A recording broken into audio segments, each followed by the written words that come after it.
پہلے زمانے میں لڑائی کے لیے حملہ کے لیے تلوار اور دفاع کے لیے ڈھال.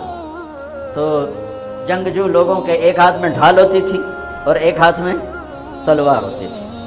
تو خندق کی جنگ میں مرحب جب خندق پار کر کے آیا تو اس نے کہا ہے کوئی میرے مقابلے میں؟ تو سارے بیٹھ گئے, کوئی نہیں کھڑا. حضرت علی کھڑے ہوئے, یا رسول اللہ انا لہو, میں جاؤں گا. میرے نبی جیسی شخصیت, علی جیسی شخصیت کو کہہ رہے ہیں بیٹھ جا, تجھے پتہ ہے یا امر ہے, یعنی تو اس کے ٹکر کا نہیں ہے, بیٹھ جا. بڑے بڑے نہیں کھڑے ہو رہے, تو بچہ ہے ابھی 21 سال 23 سال عمر تھی. انہوں نے کہا کون ہے میرے مقابلے میں؟ پھر سب عمر جیسے شاہ سوار, زبیر جیسے, طلحہ جیسے. علی کھڑے ہو گئے, یا رسول اللہ انا لہو, میں ہوں. آپ کہو بیٹھ جا, یہ امر ہے. پھر اس نے کہا کدھر ہے تمہاری جنت جس میں دعوے کرتے ہو شہید ہوں گے تو جائیں گے, تمہیں کوئی جنت کا شوقین نہیں ہے؟ پھر کوئی نہیں کھڑا ہوا. علی کھڑے ہو گئے, یا رسول اللہ انا لہو, امام المتقی من کنت مولاہ فعلی مولا, جس کا میں مولا ہوں علی اس کا مولا ہے علیہ الصلاۃ والسلام. بیٹھ جائیے, امر ہے یا رسول اللہ. پہلے تو آپ بیٹھتے رہے, جب تیسری دفعہ آپ نے کہا بیٹھ جا, کہا اب نہیں بیٹھوں گا. وَإِنْ كَانَ عَمْرًا, امر بھی ہے تو میں جاؤں گا. تو آپ نے کہا اچھا چل جاؤ. پھر آپ نے ان کے لیے دعا کی. اب ان کے ایک ہاتھ میں انا الذی سمتنی امی حیدرا کلیث غابات کریہ المنظرا اوفیہم بالساء کیل السندرا. یہ شعر پڑھتے ہوئے جا رہے ہیں. میں ہوں جس کا نام اس کی ماں نے حیدر رکھا ہے. حیدر شعر کو کہتے ہیں, شعر, اس لیے آپ کو حیدر کرار, کرار کہتے ہیں پلٹ پلٹ کے حملہ کرنے والا. تو آپ کا لقب تھا وہ شیر جو پلٹ پلٹ کے حملہ کرے اور سامنے کسی کو نہ چھوڑے. تو جب آپ پہنچے تو آپ بچے سے, وہ 100 لڑائیاں لڑ چکا تھا, تو کہنے لگا کون ہو؟ کہا میں علی ہوں. چہرہ تو چھپایا ہوا تھا. کہنے لگا علی بن عبد المطلب, آپ کے دادے کا نام لیا. مطلب کے بیٹے, عبد المطلب کے بیٹے علی. آپ نے کہا نہیں, بن ابی طالب, میں ابو طالب کا بیٹا علی. ارے بھتیجے تو کہاں سے آ گیا, جا جا واپس, تجھے مارنا مجھے چنگا ہی نہیں لگتا. یعنی وہ ایسے یقین پر ہے کہ بھائی بچے نو تو میں مروڑ دینا ہے. دوسرا قرابت رشتہ نکل آیا. کہا نہیں, محمد سے کہو کوئی اور آئے. انہوں نے کہا میں ہی تینوں کافی ہاں. کہا میں تجھے مارنا نہیں چاہتا. علی نے کہا پر میں تو تجھے مارنا چاہتا ہوں. اس کو غصہ چڑھ گیا. اس نے آ کے جو ادھر کے وار کیا تو حضرت علی نے ڈھال پہ روکا. وہ میں بتا رہا ہوں کہ ڈھال کا تصور کیا ہے, اس پر یہ سارا واقعہ مجھے یاد ہے کہ دشمن کے وار کو ڈھال پہ روکا جاتا تھا. تو پھر اس میں جس کا داؤ پہلے لگ جاتا وہ پار ہو جاتا. تو اس نے 2-3 وار کیے, حضرت علی نے ڈھال پہ روکے. پھر اس نے ایک زور سے وار کیا تو اس نے ڈھال کو توڑ دیا اور کندھے پہ آ کے تلوار لگی اور کندھا زخمی ہو گیا. اب حیدر کرار بنا, پلٹ کے حملہ کرنے والا. زخمی شیر زیادہ غصے میں آتا ہے. حضرت علی نے جو پلٹ کے اس پہ وار کیا تو اس نے ڈھال آگے کی.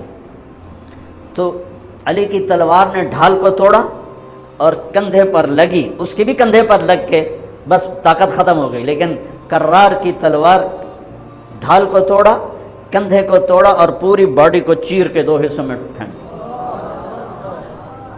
تو اس کی لاش پہ پاؤں رکھ کر کہا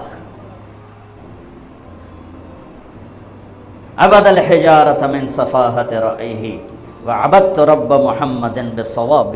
یہ ہے پتھر کا پجاری اور میں ہوں رب محمد کا پجاری.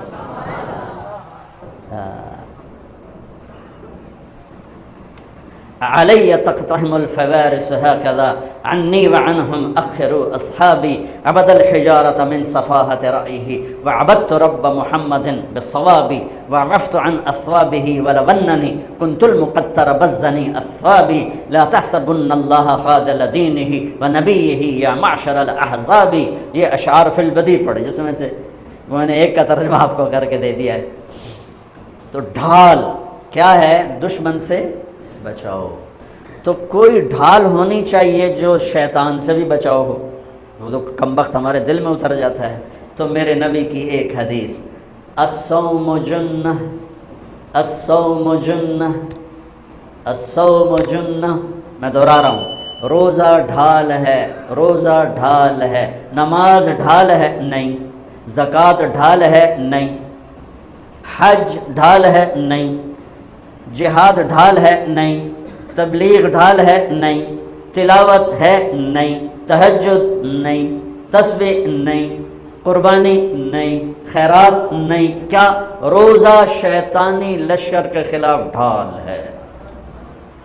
اس لیے میرے نبی رمضان کے آنے کو پورا سیلیبریٹ کرتے تھے، اتنا نہ حج نہ نماز نہ روزہ نہ زکوٰۃ جتنا حج کو روزے کو میرے نبی استقبال کرتے تھے۔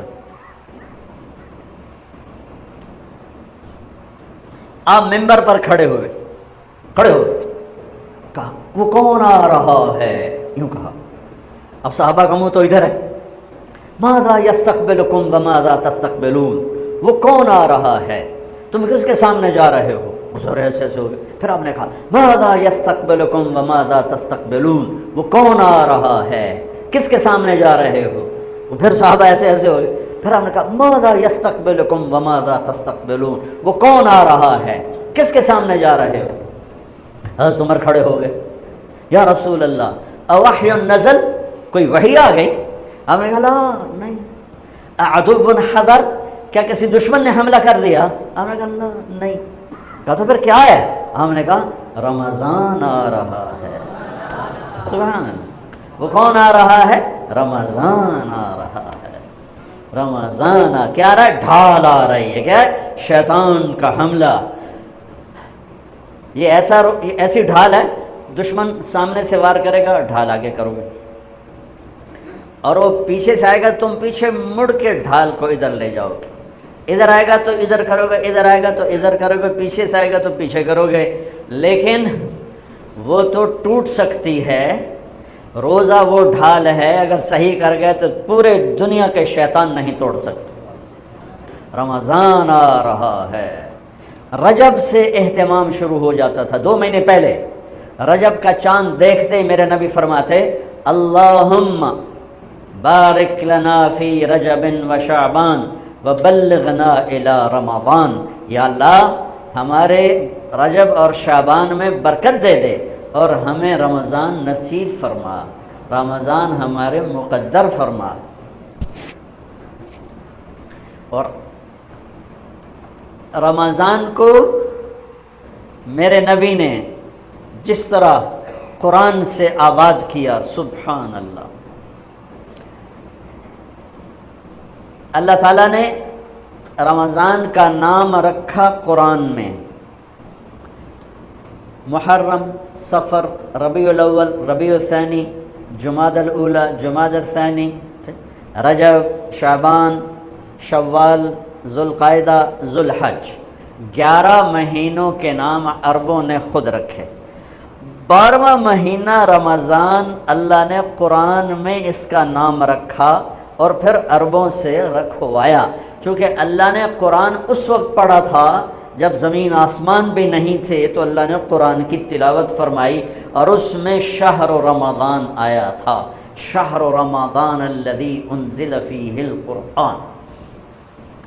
اللہ نے اور کسی مہینے کا نام قرآن میں نہیں لیا۔ محرم، وہ حرم، وہ یہ محرم کا مہینہ نہیں، وہ اور معنی میں ہے، وہ اور معنی میں ہے۔ صحابہ میں صرف ایک صحابی کا نام لیا، زید، فلما قضا زید منہا وطرا زوجناکہا، ان کو اللہ کے نبی نے اپنا بیٹا بنایا تھا۔ اور 12 مہینوں میں ایک مہینہ رمضان، جب قرآن میرے نبی نے تلاوت فرمایا تھا تو اس میں بھی رمضان کا نام تھا،